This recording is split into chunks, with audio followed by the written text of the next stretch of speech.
comecei a gravação. Boa noite para todo mundo. Qualquer coisa, lembrem que eu não vou começar a transmitir a tela. Lembrem que eu não tô vendo vocês, então se tiver que falar alguma coisa, liga o microfone e fala, tá bem?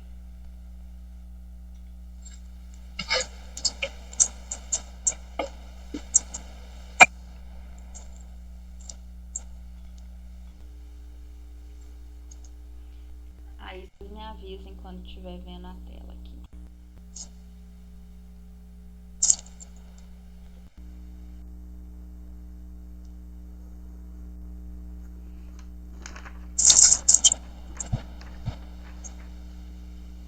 E aí? Tá aparecendo. Então vamos lá. Então tudo isso daqui a gente já falou, né? Várias vezes. Então vamos só retomar aqui. A gente começou a ver a proclamação da República, certo? A gente viu a definição da palavra proclamação, que é uma declaração pública e solene. E aí a gente se perguntou, mas então a proclamação da República no Brasil foi só uma solenidade? E aí a gente viu que a instauração da República no Brasil foi um movimento interno ao alto escalão do Estado. E aí, para entender que tipo de movimento foi esse, se foi um golpe ou se foi uma revolução, a gente viu a definição desse historiador, que chama Crane Brinton, sobre o que seria uma revolução e o que seria um golpe. E aí a gente viu que a diferença, ela parte dos protagonistas que tomaram o poder ou que tomaram o governo. No caso de uma revolução, geralmente é de um agente, um protagonista externo ao Estado e de suas posições de poder, geralmente a população, as pessoas que não têm seus direitos reconhecidos, o povo em si. E um golpe, geralmente, é um movimento de tomada do poder de um grupo de pessoas que estão dentro do Estado. Então, comandantes militares, dirigentes políticos. E a gente viu que no caso da proclamação da República no Brasil, foi um movimento interno do alto escalão do Estado e dos militares, não é? Então a gente chegou à conclusão de que a proclamação da República no Brasil foi um golpe. Exatamente. Então vamos lá. Quem não... isso aqui a gente começou a ver a partir da aula passada. Quem não anotou, escreve aí no caderno. O que a gente vai começar a ver é a crise da monarquia. Por quê? Para a gente entender a proclamação da República, é muito importante a gente entender o contexto, o que estava acontecendo antes. O que aconteceu que abalou a monarquia, que abalou o reinado do Dom Pedro II. Lembra que eu falei para vocês que o imperador do Brasil, nessa época, era Dom Pedro II. E aí a gente vai ver como é que a monarquia ela foi abalada, o que ela sofreu, o que aconteceu, que ela se enfraqueceu e que os militares eles chegaram a esse ponto de ter condições de tomar o poder do Dom Pedro II e de proclamar a República. Então, a gente vai ver alguns dos motivos que for... gente, deixa eu falar um negócio pra vocês. Eu moro do lado do Mineirão e hoje tem jogo do Galo, então vocês vão escutar foguete, vocês vão escutar gente gritando, assim, aquele caos. Se uma hora tiver um barulho muito grande, muito alto e atrapalhar, só avisar, que eu repito. Mas enfim, então a gente vai ver alguns motivos que foram fundamentais para a crise da monarquia e que lá na frente foram decisivos para a proclamação da República, tá? O primeiro desses motivos, uma das grandes razões que enfraqueceu a monarquia e que fortaleceu o exército, que fortaleceu os militares, foi a Guerra do Paraguai. Então aí escrevam Guerra do Paraguai, coloca a data, que a gente vai entender um pouquinho dessa guerra, tá? Na aula passada, a Dona Maria contou um negócio muito legal pra gente, né, Dona Maria? Que ela morou lá no Mato Grosso do Sul, perto da divisa com o Paraguai, que tinha até um cemitério lá, né, Dona Maria? Com vários paraguaios da época da guerra, né? Se a senhora quiser contar aí pra quem não tava. Muito legal. Tem gente entrando aí, né? Mas vai entrar automaticamente. Então vamos lá, posso passar? Vocês escreveram? Só um momentinho aí, professor. Tá. É só ir avisando, tá? Liga o microfone e avisa que eu espero.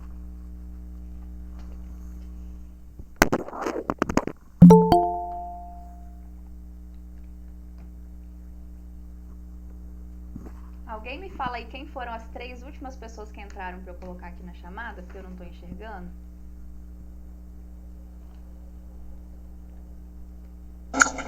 E eu não vi não, professora. Como eu já peguei essa explicação toda Meu nome aí, aí, professor? eu estou... Ah, tá, não. É porque vocês veem a tela, vocês também não estão vendo quem tá entrando. Deixa que quando eu voltar pra carinha de vocês, eu termino.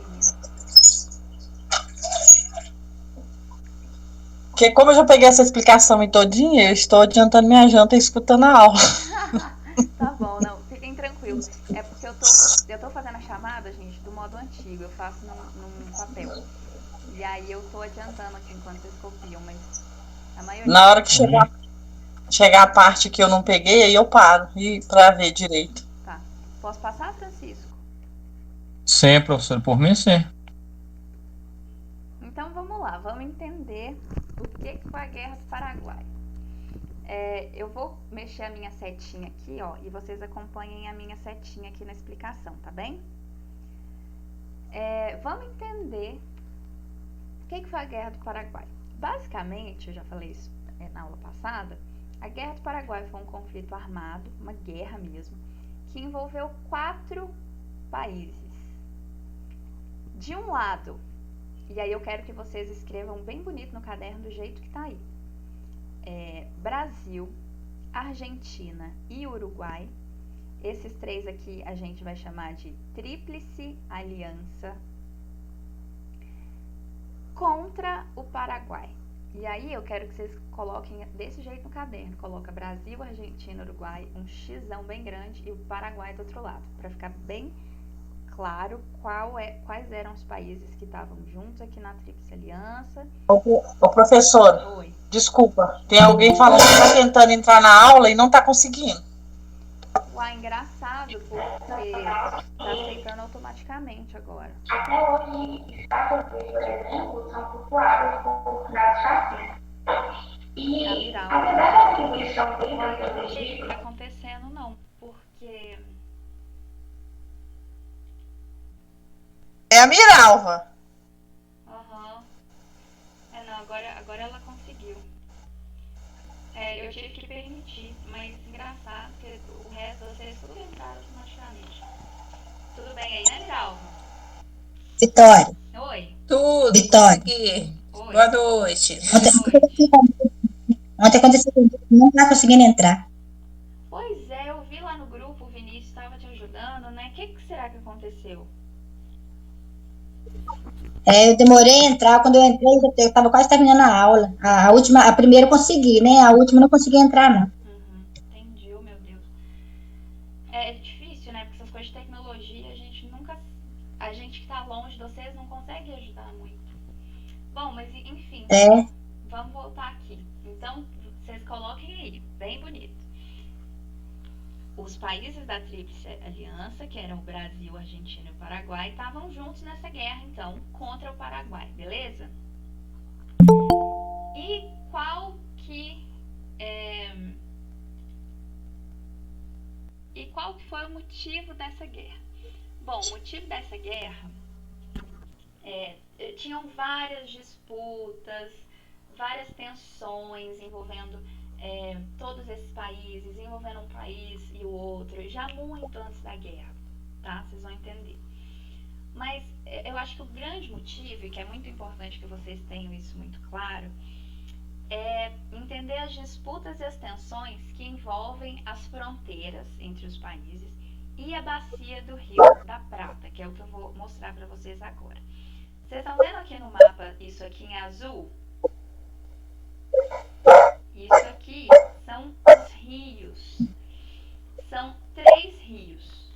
O que eu estou passando a setinha aqui é o rio Paraguai, esse grandão aqui. Esse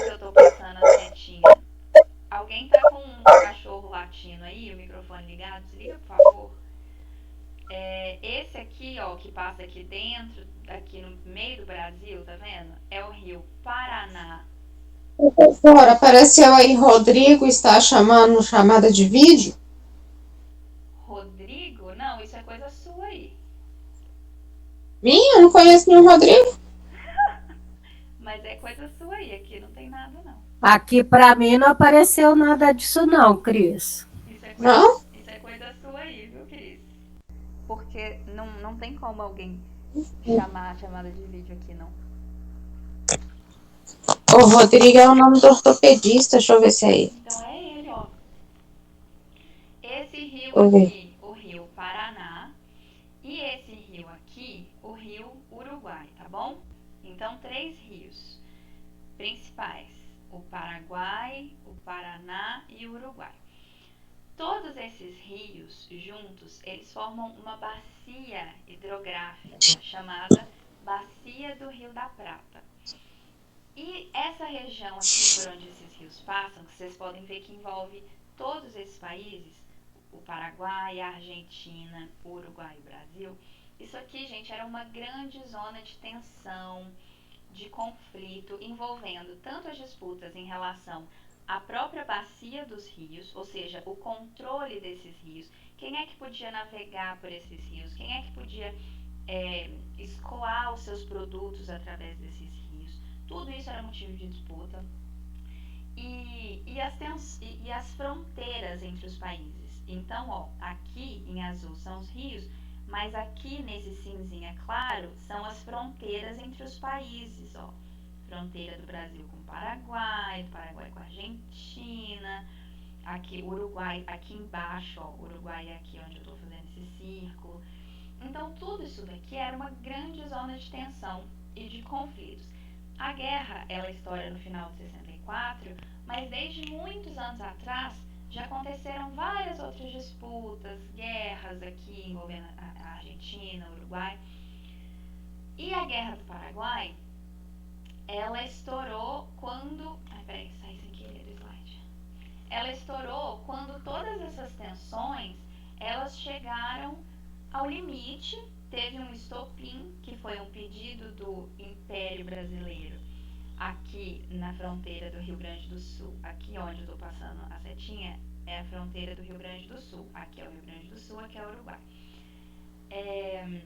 O Brasil pediu para que acabassem os conflitos com brasileiros que estavam vivendo aqui do outro lado. Isso gerou uma tensão entre os países. Mas isso, na verdade, não é importante. O importante é vocês entenderem que aqui já estavam rolando muitos problemas desde muito antes de 64, de 1864, tá? E quando a guerra começa, todo mundo pensa assim, tá, quem ganhar vai conseguir o controle dos rios, talvez consiga uma expansão de fronteira. Então era uma guerra importante porque cada um desses países tinha uma vontade diferente e cada um tinha alguma coisa para ganhar ou para perder. O Paraguai, ele ataca o Brasil lá no Mato Grosso do Sul, onde a Dona Maria morava, e essa guerra começa. Depois o Paraguai ataca a Argentina também fica contra o Paraguai, e depois entra o Uruguai. Então forma aqui a Tríplice Aliança, Brasil, Argentina e Uruguai contra o Paraguai, tá bom? Posso passar? O importante disso tudo é vocês entenderem que o principal motivo, por mais que houvessem muitos pequenos problemas, eram as disputas que envolvem a bacia do Rio da Prata, que é isso daqui, tá? Todos esses rios que desaguam aqui no Uruguai, tá vendo aqui onde está a setinha? Vocês estão vendo que tudo isso daqui vem desaguar aqui. Aqui é Montevidéu. Então, uma das grandes coisas que esses países, principalmente Argentina e Paraguai, queriam era ter controle aqui de Montevidéu, ó, porque aqui eles conseguiam controlar quem é que podia navegar por esses rios e sair aqui pelo mar. O Paraguai, por exemplo, vocês estão vendo que o Paraguai não tem saída para o mar? Isso para um país é horrível. Então o Paraguai queria ter uma saída para o mar. Ele poderia usar o rio, ó, e vir até aqui, e vir até o mar. Mas se um outro país estivesse controlando aqui, isso ia atrapalhar ele, não ia? Então, olha pra vocês verem a quantidade de problemas que tinha nessa região. Então, vou passar para o próximo slide.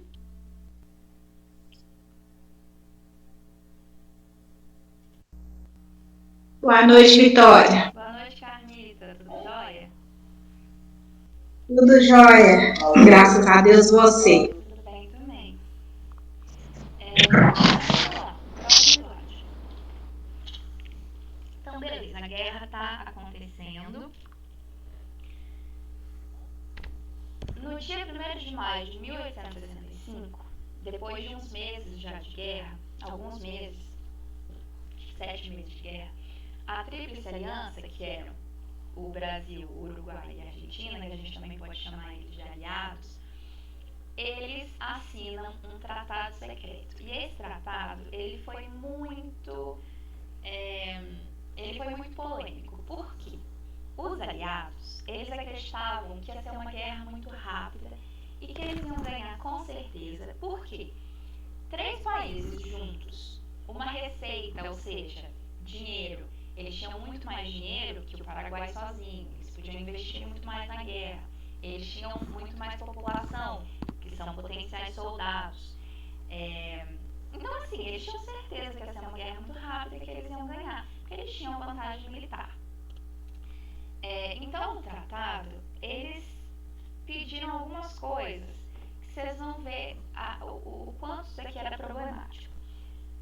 Dessas coisas, a pior foi a seguinte: no tratado, os aliados determinavam que só acabaria a guerra, eles só negociariam a paz se o Solano Lopes, que era o presidente do Paraguai, ele se entregasse. Então, alguém aí falou na semana passada assim, mas ninguém entra na guerra para perder, né? Ninguém entra na guerra para se entregar. Exatamente. Então, assim, essa parte do tratado já foi meio, não sei. Outra coisa que os aliados queriam, que o Paraguai, como nação agressora, ou seja, quem atacou primeiro, iam ter que pagar os gastos e os prejuízos da guerra. Gente, vocês acham que isso deu certo? Vocês acham que o Paraguai aceitou essas medidas? De jeito nenhum, né? Não. De jeito nenhum. Panela de pressão quase explodiu ali. Quase não vi do coração. A panela de pressão? Você viu eu sair correndo? Não? Gente, eu não tô vendo vocês. Ai, tô até passando. Ai, beber água. Posso passar? Olha, eu printei, depois eu copiei. Só um minutinho, Vitória. Só um minutinho, Vitória, por favor. Vou dar mais um minutinho pra vocês. Tá, obrigada.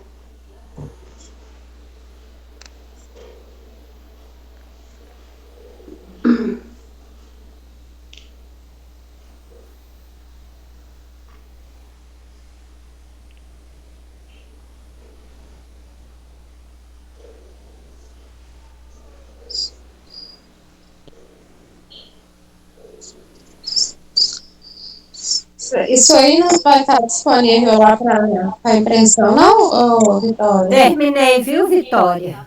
Esse mês eu não vou mandar não, Cris, eu vou mandar no próximo mês, que a gente vai ter terminado a matéria, tá? Não, aí na sala de aula, no Google lá. Ah, sim, é verdade, eu esqueci, eu confuso. Eu vou colocar lá, assim, quem não quiser Porque aí não precisa ficar copiando, senão a gente perde tempo copiando e perde a aula também. Mas assim, algum tempo eu acho importante dar agora, porque eu acho que porque ajuda, principalmente a pensar numa dúvida e tal. Não vai dar muito tempo, quem não conseguir, depois pega lá. Mas assim, Eu tô copiando. eu quero que Não vocês mesmo. tenham um compromisso. Se não anotar agora na aula, que depois vão pegar o slide e anotar, tá bem? É muito importante ter as coisas prontas. Vou passar, tá?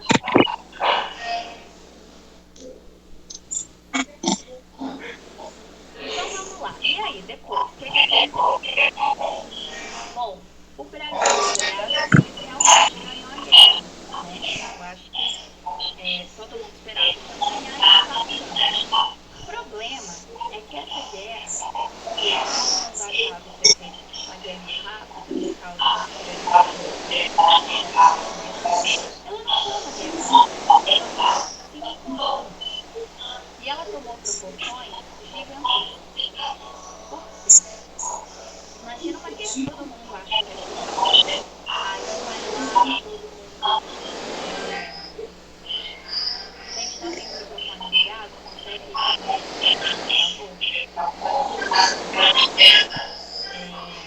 Todo mundo acha que vai ser uma guerra rápida. Obrigada. Os cidadãos vão lá, se alistam para ir lutar na guerra, no início aquela coisa. Porque a gente no primeiro ano de guerra teve um monte de alistamento voluntário. As pessoas falavam, não, vou lá lutar pelo meu país, vou lá para a guerra.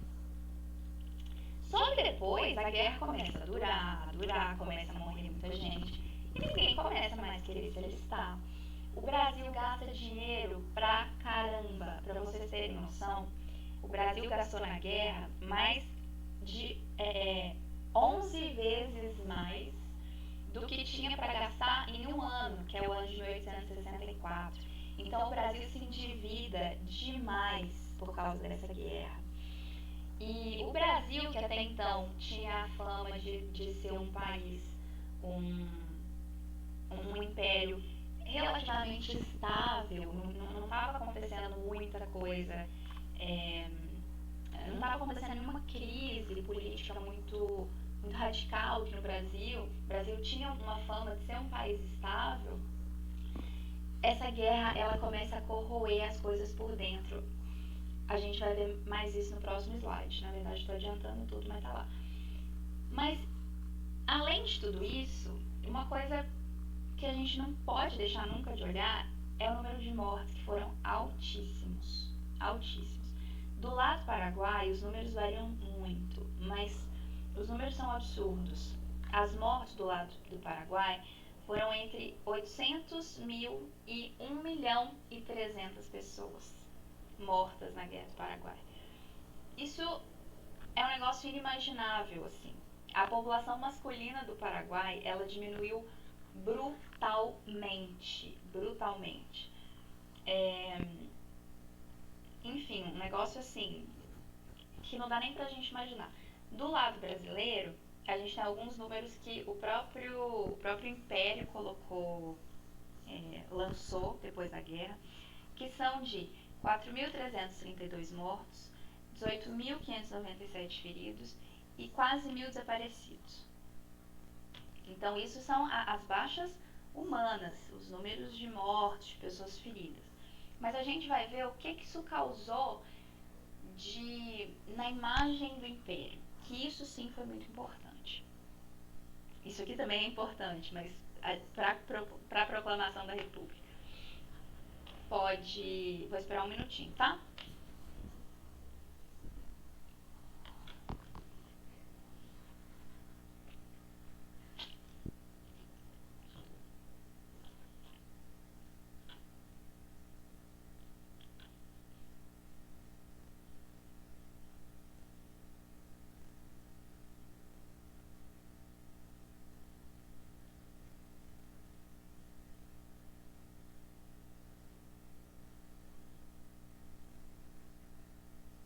Eu já terminei. Tá bom, vou esperar só mais um minutinho e já passo. Só um minutinho, Vitória, tô no último.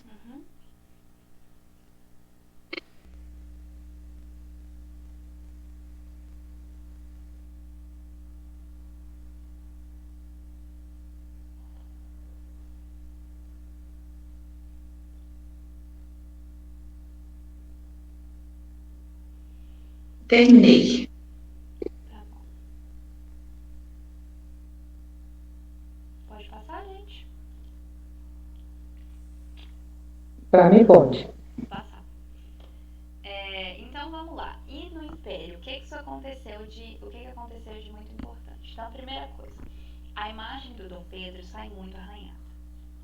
Lembra que eu falei pra vocês que até antes da guerra o Brasil tinha uma imagem no exterior de um país, um império relativamente estável? o Dom Pedro, ele não era de se meter muito em polêmica, ele geralmente fugia de assuntos mais graves, ele sempre procurou mostrar uma imagem de um intelectual, um estudioso, que não se mete em grandes conflitos políticos. Só que a imagem dele com essa guerra foi destruída. Por quê? Porque quando as pessoas começaram a ver que a guerra não acabava, que foram passando os anos, começaram a culpar o Dom Pedro porque a guerra não acabava. Por quê? Lembra que vocês acabaram de ver que no tratado que os aliados assinaram falava que a guerra só ia acabar com a deposição de Solano Lopes?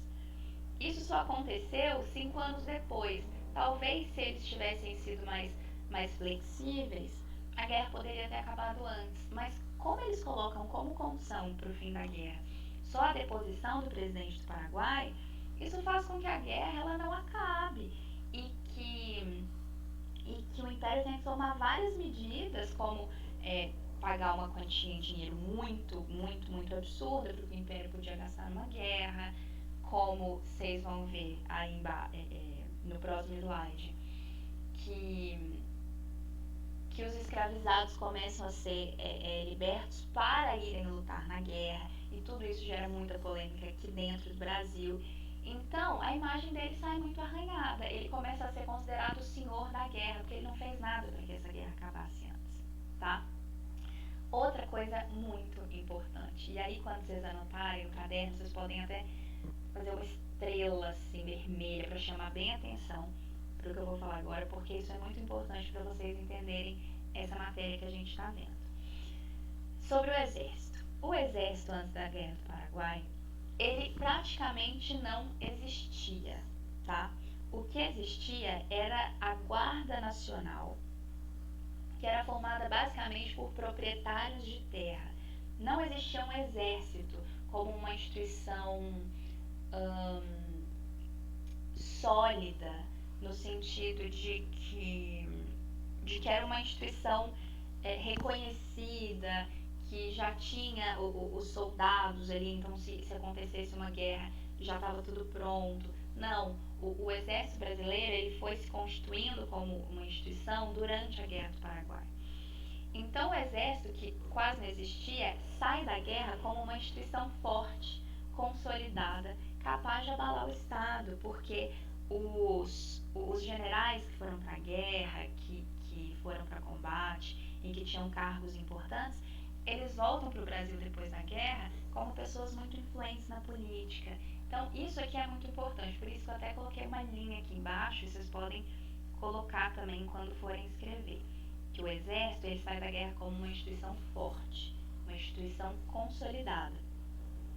Em 65, no primeiro ano da guerra, socorro, ele tinha 18 mil homens, e ele passa um ano depois a entre 38 e 78 mil homens, ou seja, mais que triplica a quantidade de soldados no exército brasileiro. Tá vendo como que cresce? Além disso, entrar para o exército se torna uma forma de ascensão social. Agora as pessoas querem entrar no exército para ascender socialmente, para ter uma condição de vida melhor, para ter para serem mais respeitados na sociedade. Então tudo isso é muito importante. E outra coisa muito importante que eu já falei é o aumento da dívida externa nos gastos com a guerra. Como o Brasil ele gasta muito mais dinheiro na guerra do que ele imaginava que ia gastar, ele começa a ter que pegar dinheiro com outros países, e isso aumenta a dívida externa. Vou dar um minutinho para vocês copiarem. Gente, se alguém tiver alguma pergunta, é só perguntar, tá?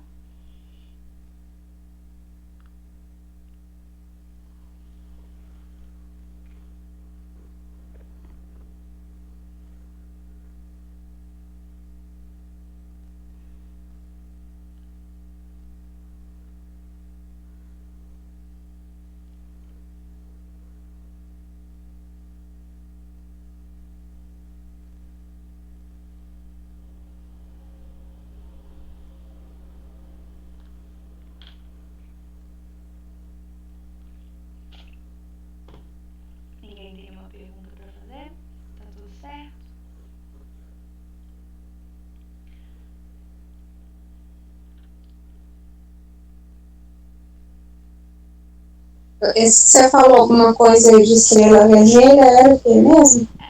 Isso do exército, isso aqui é muito importante.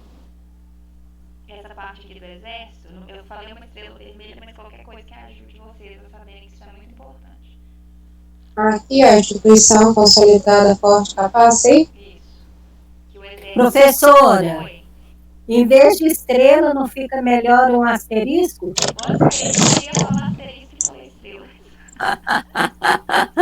É que não, Falou. cada um tem a sua forma, né, de tentar fazer as coisas. Tem gente que usa canetinha colorida, não sei o que vocês usam, fazem o que vocês quiserem aí. É só pra Tá saber bom. que essa parte do exército é muito importante. Sim.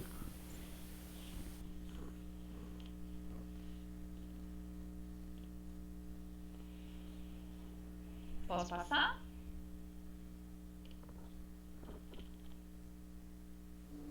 Por mim, Vitória. sim. Aí já está explicando por causa da dívida, né, que o Brasil tem, né? Que a coisa vem lá de trás, né? O Brasil ele tem uma dívida externa altíssima já há muitos anos, desde que o Brasil, desde a independência do Brasil, o Brasil para se tornar independente teve que fazer uma dívida enorme porque tinha que pagar indenização para os países reconhecerem a independência. Então assim, esse negócio do Brasil ter dívida, gente, com outros países é um negócio muito antigo, muito antigo. Como que a gente investe dentro do país se tem que pagar fortunas para outros países, né? Vou passar, tá? Tá. Agora, outra questão que também é muito importante para entender a crise da monarquia é entender a questão da escravidão na Guerra do Paraguai, tá? Lembra que eu falei para vocês que falei há poucos minutos atrás que a guerra começou a durar muito, que no início o brasileiro, né, ele teve um espírito patriota muito grande, as pessoas se alistavam voluntariamente no primeiro ano da guerra, mas quando a guerra foi passando e as notícias das batalhas sangrentas com milhares de mortos começaram a chegar aqui dentro do Brasil, as pessoas pararam de se alistar, né? E aí o que o Brasil começou a fazer? No meio da guerra, para não ter que fazer alistamento forçado, né? Os senhores começaram a enviar os seus escravos para a Guerra do Paraguai, né? Ou seja, até então estavam indo pessoas que estavam se alistando voluntariamente, cidadãos comuns. Quando começa a parar, para não ter que continuar mandando os mesmos cidadãos, vocês lembram quem eram os cidadãos nessa época, né? Quando a gente estudou as constituições, eram pessoas que tinham uma renda, pessoas, jamais um negro, porque eles nem eram considerados cidadãos. Então, senhores brancos que tinham uma renda, as pessoas elas iam voluntariamente. Quando começaram a parar, ou você mandava essas mesmas pessoas forçadas, ou você tinha que começar a pensar numa nova forma de mandar pessoas para a guerra. Então, os senhores começam a enviar os seus escravos para a guerra. E isso divide opiniões aqui dentro do Brasil, no parlamento. Isso não foi um negócio, uma decisão simples, tá? Os intelectuais, os políticos, as pessoas tinham uma opinião diferente sobre o assunto. Tinha gente que achava que tinha que mandar mesmo, porque ou mandava, ou você libertava os escravizados e mandava para a guerra, ou você tinha que alistar de forma forçada os cidadãos, isso não era legal. Tinha gente que achava que não era uma boa ideia ter negros na guerra, porque acreditavam que os escravizados eles não tinham noção de autoridade e que isso ia fazer muito mal para a guerra, para o exército. Tinha gente que achava um absurdo ter negros dentro do exército, né? Então teve muita polêmica. Mas aconteceu. tá? Aconteceu e eles foram. Começaram aí um número muito grande de negros ex-escravizados para o exército. Por que escravizados? Porque para ir para a guerra, os senhores tinham que libertar essas pessoas. E aí, qual que é o problema disso tudo, né? Vamos pensar lá na época. Que libertar os negros escravizados por alistamento significava incluir essas pessoas na sociedade e no exército. E então isso serviu como moeda de troca, né? Eu te liberto, mas você vai ir para a guerra lutar pelo Brasil. Então muitos negros conseguiram a sua alforria e o movimento abolicionista ganhou força com isso. Porque muitos negros, eles se libertaram, muitos voltaram depois da guerra livres, e agora eles estavam livres para lutar pela causa abolicionista. E aí, eu vou mostrar uma imagem agora para vocês que representa muito esse processo de volta dos negros da Guerra do Paraguai. Porque pensa comigo, eles foram libertos, eles foram mandados para a guerra, eles lutaram e eles voltaram livres. Então tá, tudo bem, isso dá força para o movimento abolicionista. Mas eles voltam para uma sociedade ainda escravista, não é? E aí, o que acontece quando eles voltam para o Brasil? O que eles vão fazer? Aí tem uma imagem, que é essa imagem aqui, que foi feita por um satirista que escrevia para uma revista. E essa imagem chama De Volta do Paraguai e foi feita em 1870 por esse satirista que chama Ângelo Agostini. E aí, alguém lê pra mim? Eu não terminei de copiar, não. O amarelinho, Vitória. Desculpa, eu esqueci completamente. Peraí que eu volto, porque vai ficar tempo. Peraí que eu volto, tá, Cris? O amarelo? Isso, o texto que tá aqui do lado. De Volta do Paraguai. Ângelo Agostini, 1870. Cheio de glória, coberto de louros, depois de ter derramado seu sangue em defesa da pátria e libertado um povo da escravidão, o voluntário volta ao seu país natal para ver sua mãe amarrada a um tronco. Horrível realidade.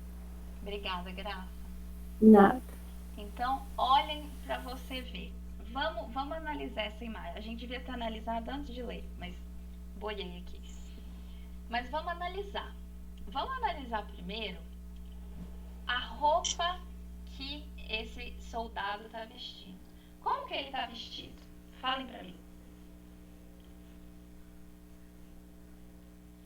Vamos lá, quero participação. Ele tá com a farda do exército, não? A farda do exército. Sapato. Sapato. Muito importante. O sapato representava, assim, uma coisa de poder, né? Só as pessoas que tinham poder que andavam de sapato. Medalhas também, né? A moringa, né? Para levar água, né, Vitória? Eles falavam moringa. Coisas interessantíssimas. Podem continuar. Essa coisa assim, é a mochila para levar mantimento, né? Alimentação para ele se alimentar, né? A bandoleira. Então, ó, vamos retomar tudo aqui que falaram. Então, a Chico falou, ele tá com a farda do exército. Pois é, ele tem medalhas. Ele tem medalhas de honra, olha aqui. Moringa para carregar água, mochila, né? Ele tem sapato. Cara, escravizado não usava sapato. Quem usava sapatos eram homens livres. Ele agora é um homem livre, ele é um soldado do exército. Então isso aqui representa o quê? O que aconteceu socialmente com ele? Foi elevado. Ele foi reconhecido como ser humano. Ele foi reconhecido, ele foi elevado, ele passou por um processo de Corria, né? de elevação social, exatamente. É. E aí ele volta. O onde ele tá. O que será que é isso? Eu acho que é a casa dos donos, os cafeeiros lá. Isso, é uma fazenda. A fazenda, é. Isso. Cesar, né, também. Sabatendo nos negros, nos irmãos. Isso aqui é uma fazenda. E aqui a gente tem o quê? Como que é o nome dele? Tá no tronco aí, né? Tronco. O negro, né? O apanhando, né? Essa pessoa aqui que eu tô passando a setinha na mão. Ah, tá. Esse é o jagunço. O É o... Não, é isso. Mas não é jagunço, não. Ele tinha um outro nome. Na verdade. É um capataz. Não é capataz também, não. Eu acho que pode ser tudo isso. Tudo isso, porque eles recebiam ordem do senhor lá, né? Que era maior, né? Mas tem um nome específico aí pra esse cara. E aí a gente descobre no texto que essa pessoa que está amarrada ao tronco é quem? A mãe dele. A mãe dele. Meu Deus. Gente, olha isso. É muito revoltante. Eu acho que é por isso que ele colocou a mão assim, ó, a sensação de meu Deus. Isso eu ia perguntar agora. Eu ia perguntar agora. Vamos analisar a expressão corporal, né, que falou. Vamos analisar a expressão corporal dele. Como que ele tá? Tá todo. Olha as pernas dele. Ele já fala assim, meu Deus, não tô acreditando. Ele né? tá Tá muito espantado. E ó, os pés dele, as pernas dele. Vamos analisar. Isso aqui é muito importante. Olha aqui. Parece que ele tá...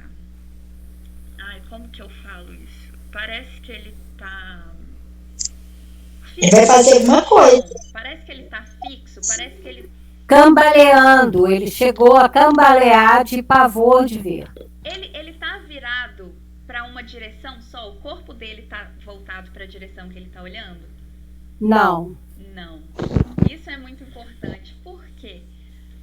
Tá vendo que um pé dele... Porque ele tá em choque, né? Ele tá em choque. Ele tá em choque. E não parece que uma perna dele tá na posição de voltar para a direção que ele veio? Exatamente. Sim. Não parece? Olha a posição da perna dele, que impressionante. Uma tá voltada para a direção onde ele tá olhando, que é a da fazenda, que é para onde ele tá voltando, porque a família dele tá aqui. Mas olha a outra perna dele. Tá pro lado que ele veio. Ou seja, ele não sabe se ele volta ou se ele fica. Ele não sabe se ele vai pra mãe, pra ajudar a mãe, ou se ele volta pra onde ele veio. Ele não tá certo do que ele vai fazer. Ele não sabe se ele Ô, Vitória. Oi. E pelo contexto da história da escravatura, ele não teria como ajudá-lo em nada. Exatamente. Era uma impotência e total. Por quê? Porque ele é um homem liberto, mas ele tá numa sociedade, ele voltou pra uma sociedade ainda escravocrata, né? Uhum. Então não tem o que ele fazer. Então, olha que impressionante além de tudo que vocês falaram, tudo que vocês falaram é muito importante, muito interessante para análise, mas isso da perna dele eu acho assim incrível mesmo. Ele tá meio cá, meio lá, né? Ele não sabe se ele volta para onde ele veio ou se ele vai na direção dela. Ele tá completamente desesperado. Ou seja, eu diria que ele tá sem lugar. Vocês concordam? Sim. Ele tá extasiado, sem saber o que faz. Isso mesmo. Ele tá sem lugar, porque por mais que ele voltou pra guerra e tinha as honrarias, ele continua sendo um homem negro numa sociedade escravocrata. Agora, ele vai passar por dificuldade. Ele não vai ter onde morar. Ele não pode ficar aqui, ele vai ter que voltar pra cidade. E lá ele vai sofrer preconceito. Ele vai fazer o quê, né? Enfim, muito complexo, muito complexo. Na verdade, ele era um homem livre, mas sem nenhuma condições de liberdade. Exato, Graça. Eu acho que é isso. É isso. Eu vi uma situação dessa na novela que tá passando agora, 6 horas. Tem um ator lá que, por exemplo, ele tem a carta de alforria e na hora que ele chegou na cidade, o policial barrou ele, falou seu negrinho, não sei o quê. Aí ele mostrou. Você viu? Não é? Então é mais ou menos isso. Isso, Samuel, exatamente. Peraí que eu já falo com você. Voltei aí, ó, porque eu fiquei muito pouco tempo nesse slide, pra quem quiser copiar. Enquanto isso a gente continua a conversa.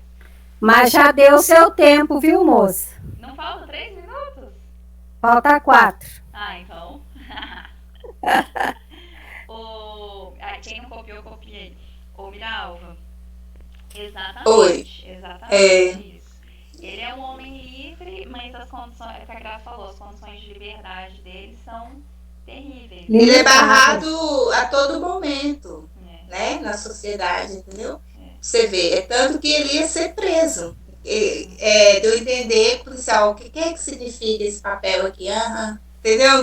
Então ele ia ser preso. Aí o rapaz chegou e falou, não, eu conheço, papai, entendeu? Então é isso que acontece. Quer dizer, ao mesmo tempo que ele está libertado, mas ao mesmo ainda tem aquele preconceito ainda, né? É isso que está retratando aí na novela, é isso que a gente está estudando. E aí, gente, tem gente copiando aqui ainda? Quer que volte na imagem? Posso voltar para ver a cara de vocês? Copiar. Tá.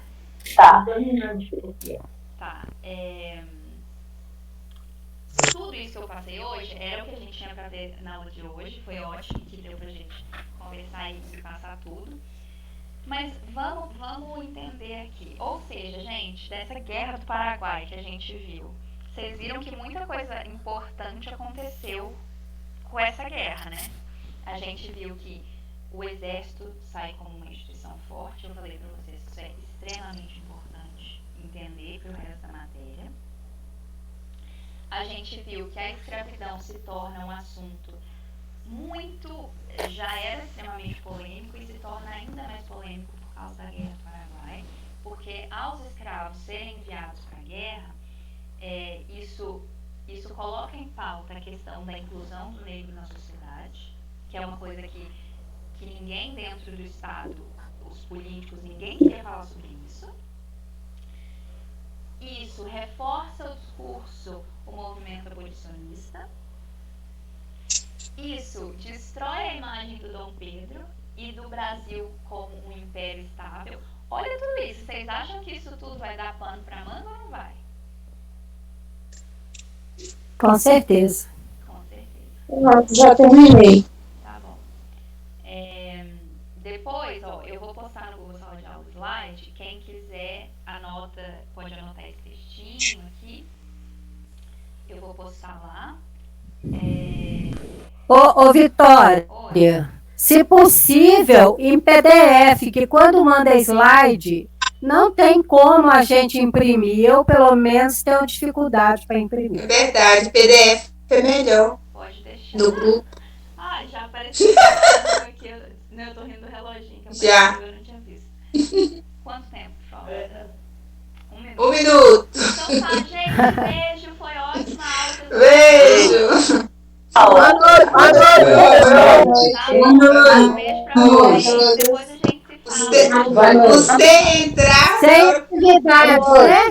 Sem atividade. Semana que vem tem atividade. Tá bom. Ok. Beijo. Boa noite. Boa noite. Tchau. Tchau. Boa noite.